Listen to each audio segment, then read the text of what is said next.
1, 2, 3. Hello and welcome back to the Mixing Music Podcast. I'm your host Dee Kei, and today with me, as always, my lovely co-host, Lazy Lu. You are not lazy. You are not lazy. L is a hard one. You are not lazy. I'm sorry. I thought we were saving Licorice for the next one. Oh, that's right. Licorice Lu. Licorice Lu. To be fair, I did wake up at like 2 today. No. That's why I didn't want to say anything, because there's like lots of L words. But you know what? Our schedules are very different. A lot lazy. of our clients like to book at night. But So you're not lazy in the slightest. No. That was a bad one. I'm sorry to anybody that knows Lou. But all my sponsors just fell through. just dead. No, but yeah, how you been? You been all right? Oh yeah, just got hired for another album's worth of mastering from one client. Just got hit up to potentially produce for another. Should be an interesting next couple weeks. There we go. Holidays are coming up. We're recording this. What day is today? On the 14th of December. So holidays are coming up. And December and January are notoriously slow in LA for studios, but we're doing all right. Yeah. We're going to make it. And if we make it these next 2 months, then we're going to make it the rest of the months. So I'm going to make it a point to just like run up some long range of steps to the song Eye of the Tiger when we make it. There you go. There you go. Eye of the Tiger. But today we wanted to talk about the idea of niching versus expanding your skill set, diversifying your skill set versus niching down and honing a few. So in the past, in episodes, I've talked about how important it is to niche into a field, especially if we follow kind of the general laws of economics. Usually companies and people and things that niche down to specific areas, whatever that may be, or find a niche that's large enough that nobody else is competing with. You know, it doesn't have to be a super specific niche. It can be a large niche, like a very general niche, but if there's no competitors, right, that's a good niche. So basically the idea of trying to be everything versus trying to niche down. Because I always talk about I'm trying to niche down always and trying to do less diverse stuff and trying to focus in what I'm good at. And then at the same time, I know that Lou has mentioned that in LA, in order to survive, you have to be able to do everything. Oh, right? yeah. So, and I think there's a balance here. And I want to talk about that today. So, Okay. Because I think we're both right. And I think you understand we're both right on this, right? Yeah. It's one of those things where in our industry, realistically, there's not one genre of music. So if you're specializing in one thing and never branched out into another, you're really just cutting your limbs off, you know, and just saying, well, my left leg is my best limb, I'll keep that one. But when starting out, you got to be able to accept any job that comes your way, whether it's recording bands, recording vocalists, recording violinists, or hey, some people just need a podcast recorded. I'm just saying, whatever it is, take the gig. But as you expand, you start noticing that you start getting more clients in one direction or another. But that doesn't come till later. You know, you have to be known to be really good at something before you start becoming that guy at that something, you know, or girl or cat, you know, dog. So I would say that exactly as you said, this episode will go hand in hand with the previous episode that we released, which was about, you know, scaling your business, how to scale safely. Because I think that as you scale and as you grow and as you become more developed in your career, you're going to find that some things make more money than other things. You would personally enjoy some things more than other things. Oh, yeah. And you're better at some things than other things. Oh, yeah. And eventually over time, just naturally, even if I didn't even bring up niching, you're going to niche. You're going to realize, oh, I don't like recording anymore. Mm-hmm. I really like recording and I only want to record now. Mm-hmm. Or whatever, right? You might find that I was making classical music at the beginning because I studied classical music from college, but I'm really getting into this like house music thing. Yeah. You know, whatever your niche is, like, it's okay. You're going to find it over time. If you're just starting your audio career, you're not going to find a niche. And sometimes your niche isn't dictated by what you necessarily want. Sometimes it's what you fall into. Yeah, for reals. I think it's a combination. Yeah. For example, with me, when I first started my audio career going full time, it was a lot of folk, a lot of rock, a lot of alt rock kind of stuff because I was in that marketplace. Most of the other studios and artists in the area in Provo, Utah, were doing that kind of music. But I grew up in Chicago and listening to Chris Brown, Kanye, Rihanna, Usher, Neo, like that kind of stuff on the radio all day, every day. When I moved to Utah, eventually I got sick of it and I found artists that did hip hop and R&B the way that I liked it. And I started, wanting to pursue that more. And so I found that niche. And I found out that Utah has a lot of rappers and R&B singers, pop singers that they think they're the only rappers in the area, That's true. So I was able to niche. That kind of fell into my lap, but it also was because of something that I liked. Have you ever niched down into something? I have on two different levels, one professionally, one personally. So the one that I niched down on personally was actually rock, because that's my background. I came from playing in bands and, writing more progressive alternative kind of things.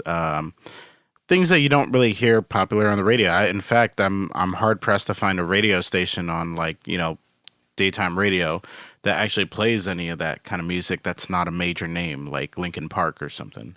But I came from bands and everything, so personally, I actually preferred recording like live drums, and because of that, I'm actually known by a few drummers to be their personal like drum tracking engineer for their albums. Like whenever they're cutting demos and all that, they'll do it at their own studio and this and that. But when it comes to final album cuts, we'll go to a big studio and they'll bring me along with them.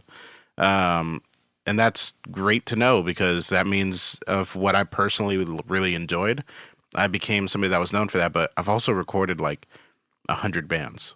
Yeah. So that's the story for one band, not for all 100 of them, But professionally speaking, I actually, became more of a known engineer in the R&B hip hop world, and primarily, funny enough, with female vocalists. I actually work with a lot of female artists really well. I'm just glad to be working, and honestly, I love the music we work on together. Yeah, and I think that we should also talk about how when you niche, it doesn't have to be a genre. I know that we are talking about genre. It's a specialty. Now. Well, drums is a specialty. If you think about it, recording drums across anything. It could be hip hop, R&B, rock. It could be jazz. And producing drums, recording drums, mixing drums. These are three different specialties, and those are like. And it goes beyond just recording it. It's like, what is proper tuning for one instrument versus another? Understanding the little fundamental things is how you niche. Yeah. So I think this goes back into what I really, really push and believe, which is, for an artist, for an industry full of creatives, I mean, we're here because we're creative in some sort of capacity. We are really uncreative at the business side of stuff. Yes. So I would say that be creative with your niches. I know out here, there's an actual job position for vocal tuning and just vocal tuning alone. I know that there's I think there's someone called the Drum Doctor, where they go to big studios and they just have a bunch of different drums and they know how to tune them to specific ways. I've hired them before. There you go. And what else? There's a bunch of different niches out here, like composing for film and TV, but specifically doing this kind of stuff. And you're only kids composing. TV shows. Songwriting to kids TV shows. There's so many ways that you can niche in both skill, in genre, in who you work for, who you work with, corporate or independent. Like there's so many different ways that you can niche and find what you really want to do. And at the end of the day, it's very heavily tied with what you like. Oh yeah. Because let's say I'm really good. Like I was good at recording drums. I was good at mixing and like producing for these like alt rock bands, but I just didn't enjoy it as much. Mm-hmm. And when I didn't enjoy it as much, I felt like I put a cap on how good I can get. Yeah. But with hip hop, R&B stuff, like there's no cap. Like I can feel like I can continue to get better because I actually like what I do. Mm-hmm. So I feel like liking what you do is a big part of finding your niche. I think it is. Now, we all don't like one thing. That's where my view on variety is a good idea. Yeah. Because, we could have a good run on one style of work. Let's put it this way, Grammy season. If your niche market is all top-end clients, well, around Grammy season, most of the work's done for 3 months. That's why holiday season is done, because nobody's releasing anything until, after the Grammys or the day of, things like that. But that's if you work in that market. Now, if you work in like film and television, there's actually kind of no downtime. At least not that I've experienced. Like if you do Foley, you can niche into that. There you go. That's professional niche that Foley a is lot of fun people too. actually take. Yeah, like Foley is fun. punching a large piece of ham to get a punch sound for a film. Have you ever done it? Have you ever tried? It's fun. Slapping a piece of ham. Yeah. I've heard of people like whipping the couch to get like a specific sound. Taking a metal loose board and just shaking it for thunder. Yeah, there you go. Yeah. So I think things like that, like, yeah, there's film and TV stuff. There's literally, I hate to say this, I'm super, this is really weird. I don't even know if I should bring it up on the podcast. I'm really anti-porn, but there is a post-production industry within the porn industry of doing post-production sound. If you don't mind having awkward times during your working hours. That is an actual niche. Yeah. I'm like super anti-porn, but that is an actual niche. Hey, really, I'm just though. saying, slapping the ham in post-production. Nope. We're not going into this. We're not getting into this. But let's see. That's such a great Foley job. But I would say that like it's important to know like how. But if what you like is a big part of finding your niche, then I think that's why diversifying is important as well. In the early stages of your career, you should throw a lot of spaghetti on the wall and see what sticks. In the sense that you should try a lot of different things. I've done Foley work. I've done post-production film. I've done re-recording mixer for film.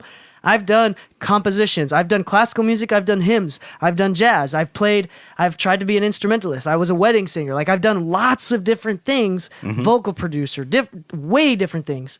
And I found what I like because I've done a lot of things.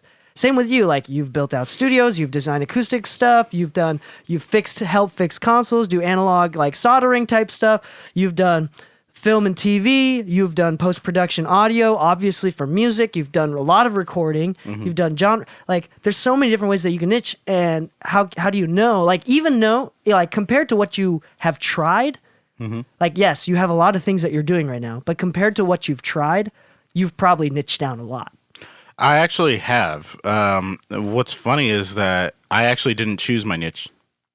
Really? Yeah. I actively decided to basically allow my career to choose it. Which is pretty common. Which is pretty normal. Reason being is this. When it rains, it pours, and that's great. But my personal choice, it doesn't rain. It's a desert. I love metal music. I love alternative rock and things like that. But currently, it's actually one of the lowest budgeted industries and things like that. There's not a lot of airplay for it. So as you're trying to grow, you have to kind of ask yourself professionally too, like, am I doing this to grow as a career to where I can eventually open my own facility and blah, blah, blah, be able to employ other people based off of like the previous work that I've done to help, propel them into their careers? Or am I really doing this for myself and making a decent living at it? Now, if you go into certain markets, there's more growth potential than others. And if you allow yourself to work in a large variety of ways, you can see which ones actually bring a bigger income. And I'm happy to say with the income that my niche has brought, we're able to provide a lot of our interns and people that we work with opportunities.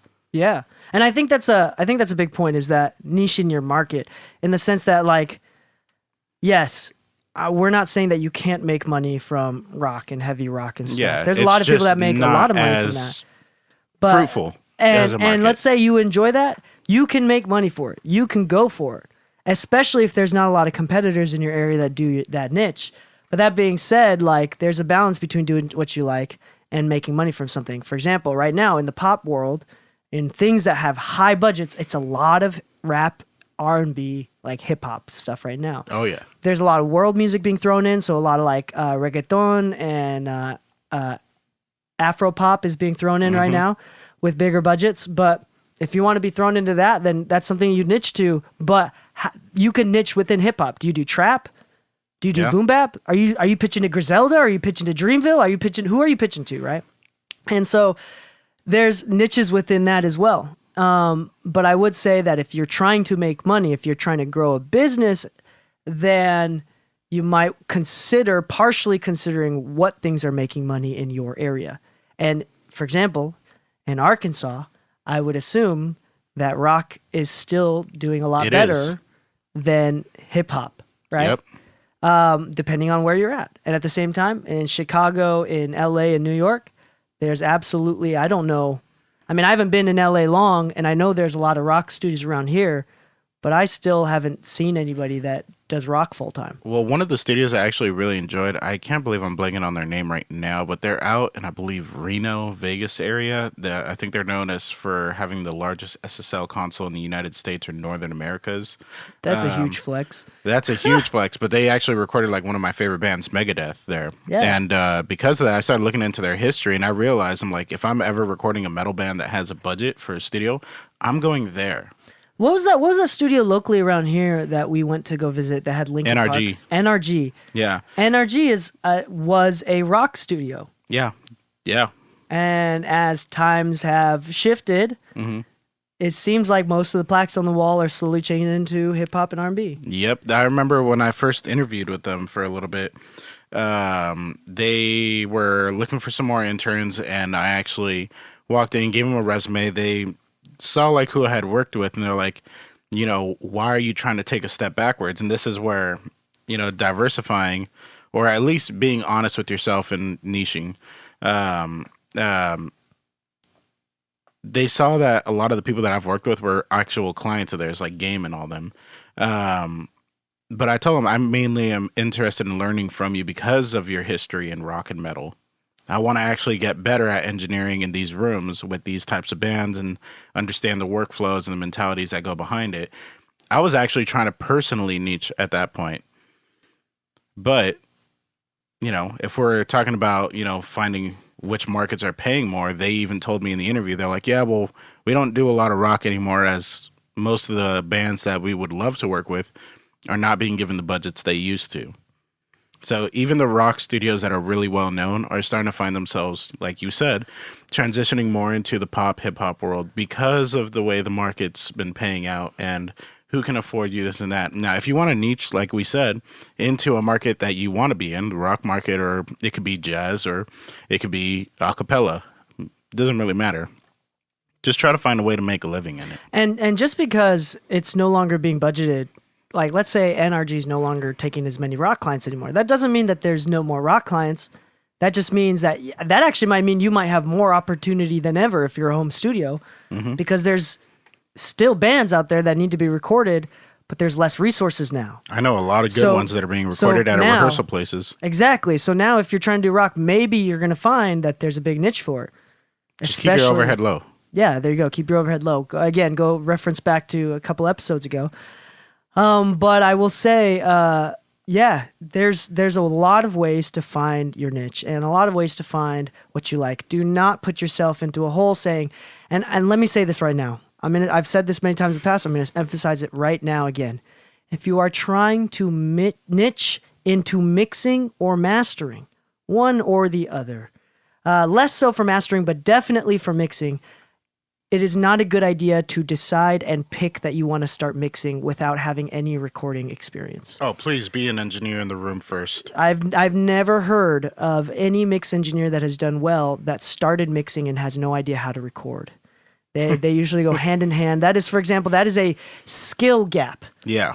Mixing is a skill gap, and I hate to say it, but it's just training the ear. And the more that you train your ear, the more that you'll understand how real that is. But like now, I would say both of us were very, very, literate with frequencies. I don't have to sweep anymore. Like one of the interns, she was asking me like, DK, you don't sweep for frequencies? Nah, I heard it and I cut it. Yeah. Like I didn't even realize that I don't even sweep for things anymore. But that's how literate I am with frequencies. That's good. I'm close, but I'm not to that point yet. I know when I hear it, I'm like, cool, I know what range it's in, but I can't be very specific. Yeah, and maybe I might sweep within like, a little bit. Like I'll go up, boom, down. Because I like in up and I bring it down, I know where it is, I find it, boom, I dip it. I try not to up. I'll do like the monitor mode in FabFilter Pro Q3. Oh, where you know you just monitor. Yeah, but I'll do it while the music's playing back. So I know like, okay, this is what I'm hearing. Okay, cool, that's the frequency I don't like. Bam, okay, isolate it, grab. So but that's the point though, is that you're going to get better, right? Yeah. And so for something like, if you want to niche into mastering, I'm going to tell you right now, you better mastering is probably the hardest one to niche into, because typically speaking, mastering engineers should be the most well-informed, the best ears in the industry. And how can you get the best ears in the industry if you've never recorded, if you've never mixed? And a lot of mastering engineers that are good they either know what they can do to fix it, or they will just tell you flat out, I need you to talk to your mixing engineer. Exactly. Yeah, so I would say if you're trying to niche into mastering, be careful. At the same time, I'm going to be totally unbiased here. I'm going to be totally unbiased. There may be a niche for you in mastering for the shitty $20 of songs to master. Maybe there's a niche for you. Maybe there is. Please don't just upload it to Lander and no. Send I it mean, back. I know some people that do like $20, $15 a song, and people be posting on Facebook, I do $20 a mix. Like, it sounds silly to us, but that's might be where you're starting at. Yeah. And I would say that that's okay. To be honest, keep going. I remember when somebody told me, they're like, oh, you know, for your experience level, you should charge maybe $50 a mix. I'm like, that seems like a good price, because that was such a early stage of it. I'm like, I can make $50 a mix. Yeah. You know, so if you're just starting out and you have some recording history, like whether it be at school and you've done a decent job there, I'd say start at $50. Yeah. You know, but $20 a mix, I mean, I'm just saying, like, if you spend more than 2 hours on that, you're making less than minimum wage. So, and then obviously, some people hate mixing. Some people hate mastering. They'd rather just give it to someone else. Some people would rather just stay creative. Like, a lot of producers want to stay creative, so they don't hire out. They hire out mixes, not because they can't do it themselves. Producers have to learn how to mix. You're mixing as you're producing to a certain degree. But the reason that they hire out is because, yes, there's somebody else that's only done mixing, you know, like that's trained their ears for specifically mixing. You get a new set of ears, different set of ears. But more importantly, so the producer can stay focused on so they can stay focused on the creative side of it. Yeah. So if they have to deal with the mixing and the mastering, they might find out that they're spending too many emotional dollars. Mm-hmm. Maybe physical dollars is less than emotional dollars when it comes to mixing and mastering for some people, you know? But talking about that, there's a lot of ways to make it super duper easy to continue to mix and master. I mean, this is the Mixing Music Podcast. Mm-hmm. So for mixers, people that want to mix, and producers, and whoever's listening right now, one of the ways that we do that, we're going to bring them up again, is FilePass. Shout out to our sponsor, FilePass. FilePass is a cloud service website where you can upload files for clients. Mm-hmm. And you can have a paywall so people can't download it unless it's been paid for, or you can just turn off downloads completely. You can have clients upload files and sessions to you through FilePass. It's all encoded, super protected, super safe, and yeah, it's a monthly subscription. It's really dope. I've been using it for when did they come out? Like a year and a half ago? I believe so. Like a year ago about. I've been using them since they come out. I'm like grandfathered into like a super VIP, awesome plan. But I totally recommend FilePass. You can check them out, filepass.com. We'll also have a link to their website in the description below. But yeah, shout out to FilePass. Thank you for sponsoring the show. Thank you for being part of our lives. And honestly, for making my life easier as a mixer, because now I have to do revisions are way more organized so someone can leave a revision and it emails you and you can open it up and it's literally a checklist. It sends it to you like a checklist. And it could be timestamped like at 1 minute and 13 seconds. It's super dope. I really love it. Saves me a lot of time and a lot of effort and helps me to enjoy mixing. I may try to find a way to incorporate that with my SoundBetter account. No, for reals, yeah. And I really, I don't know if SoundBetter will let you do that. They hate third-party stuff. They hate third-party stuff, but couldn't I? You can send them a link. I believe you can say prevent downloads. Yeah, prevent downloads so they can't download it. Because I know SoundBetter actually recommends that you do that. Oh, which really? is actually really good for FilePass to incorporate that. There you go. Where if they haven't paid already, go ahead and prevent downloads or tag it, do something so that your work is protected. But FilePass has already got that taken care of. Yeah, and that's kind of how I discovered my niche as well, was through FilePass, because what I would do is I would do demo mixes. I would take a risk and say, you don't have to pay me till after I'm done, because I believe that much in my own work. And I did that for a long time. I did that so I think it has been like a year and a half, 2 years since FilePass started, because I've been doing that for a while. And that's kind of how I got deeper and deeper into the niche, because I kept getting opportunities because people felt like there was no risk. And then my mix would sit there in their inbox and it'd burn a hole in their inbox because they knew how hot it was. And most of the time, 9 out of 10 times, people bought it. That's good. I usually don't do demo mixes unless there's at least half a payment. There you go. That's pretty typical. Pretty typical. But let's say you're starting off and you're newer, and you want to just try stuff and you don't know if you're going to do good or if you're going to do really well, or you just want to have an opportunity to get into the door. You can use FilePass and make sure that they can't download it unless it's paid for. Actually, this would be really good for producers. And producers as well. Boom. So people can listen to productions without being able to download it. So shout out, again, one more time, shout out to FilePass. Really like y'all. Thank you for sponsoring the show. But as far as like niching down goes, I really genuinely do believe that to a certain point, it's going to be painfully obvious if you need to niche down. Like to a certain degree, you should be like paying attention to what you're niching down into, and you can choose. But I think for most people, to a certain degree, we all have our niche chosen for us. It just comes to us to a certain degree, like you said. Yeah. No, I agree. You're just going to chase opportunities that you want to chase. And once you chase enough opportunities, you're going to find yourself in a position. We're like, oh, I enjoy where I'm at. Yeah. So if once again, choose the ones that make you happy. If a client's frustrating, you don't have to continue. But at the same time, Lou, if you hated R&B and hip hop so much, if you didn't like it, you would still be pursuing rock. Actually, no. I have many projects that I've worked on that I know that I can help the client and that the client needs help and I'm willing to do the work. Maybe the season is slow on my end. And you do the job anyways, because in the end, as much as we love what we do, we still have overhead. Yeah. And that's why keeping your overhead low is a good idea because, once again, you can focus on what you really care about. Boom. Keep charge of overhead. But at the same time, if you do that too much, let's say I do stuff that I don't like to do, but I have to because I have to do overhead. I'm not going to put out as good of a product because I'm not Keep into your overhead it. low. So yeah, there you go. Keep your overhead low. Keep your overhead low. Don't That's put the answer yourself to all in your that problems. position. Yeah. Don't take out credit if you need to. Don't take out a loan if you don't need to. Yeah. Yeah. I genuinely think that's kind of it. Does that wrap up the show? I think it does. So try a lot of things, and over time, Let it tell you. Exactly. Boom.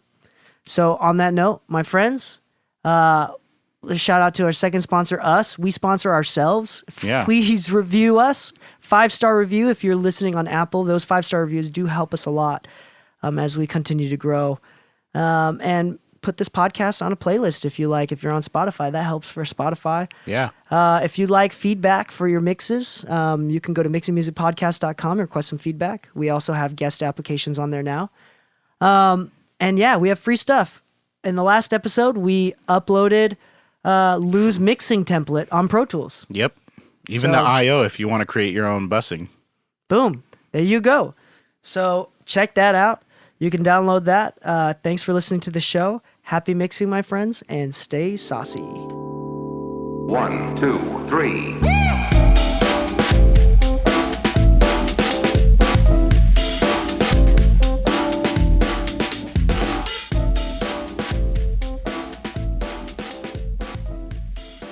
If you'd like to take advantage of my free guides and online videos, please check out links.dkmixes.com. That's links.dekeimixes.com.